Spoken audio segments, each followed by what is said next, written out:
देला झूला। ए सखी सुना ना, देसी भातार बावे देसी फॉर्मूला, साया साड़ी नाच देला झूला। लालका से हालका चिलैनी धरेला, पिया खोइनी खाके डाले तबे चैनी धरेला। पिया खोइनी खाके डाले तबे चैनी धरेला। पिया खोइनी खाके डाले तबे चैनी धरेला। पिया खोइनी खाके डाले तबे चैनी धरेला।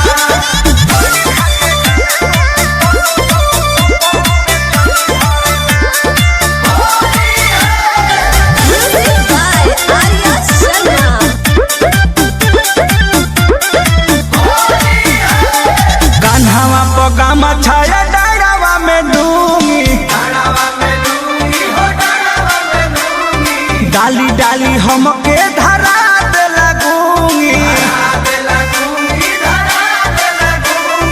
ए सखी कान्हावा पगामा छाया डारावा में डूंगी, डाली डाली हमके धरा दे लगूंगी। पेट नहीं भरे हुई धरेला, पिया खोइनी खाके डाले तबे चैनी धरेला।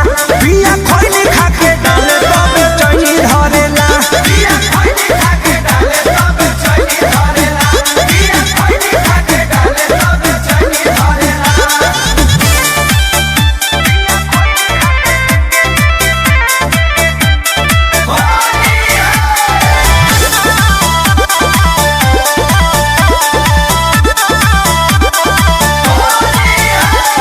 कृष्णा बेदर्दी का कोई पर मोध के,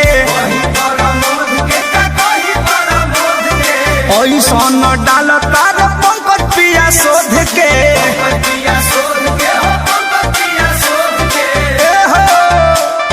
कृष्णा बेदर्दी अरे कोई पर मोध के, ऐसन डाल तार पंकज शोध के। थाक जल मन लगवैनी धरेला, पिया खोइनी खाके डाले तबे चैनी धरेला।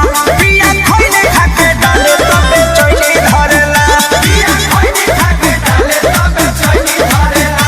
पिया खोइनी खाके डाले तबे चैनी धरेला। देसी भातार बावे देसी फॉर्मूला, साया साड़ी नाच देला झूला। लालका से हालका चिलैनी धरेला, पिया खोइनी खाके डाले तबे चैनी धरेला। पिया खोइनी खाके डाले तबे चैनी धरेला। पिया खोइनी खाके डाले तबे चैनी धरेला। पिया खोइनी खाके डाले तबे चैनी धरेला। लालका से हेलो फ्रेंड्स, हाँ तो कैसे आप लोग। मैं आपका भाई आदिल अंसर बागी। आज मेरा होली वीडियो शूट हुआ। अभी आप लोग देख सकते हैं कितना मेहनत हम लोग किए, 2 दिनों से मेहनत कर रहे सकते हैं। देसी भातार प्रमोद भैया का सॉन्ग है। अगर मेरा वीडियो आप लोगों को अच्छा लगे तो प्लीज़ लाइक करें, कमेंट करें एंड शेयर करें। और अच्छा लगे वीडियो तो चैनल को सब्सक्राइब करें और बेल आइकन बटन दबाना ना भूलें। तो मिलते हैं फ्रेंड्स नेक्स्ट वीडियो में, तब तक के लिए bye bye, take care and love you.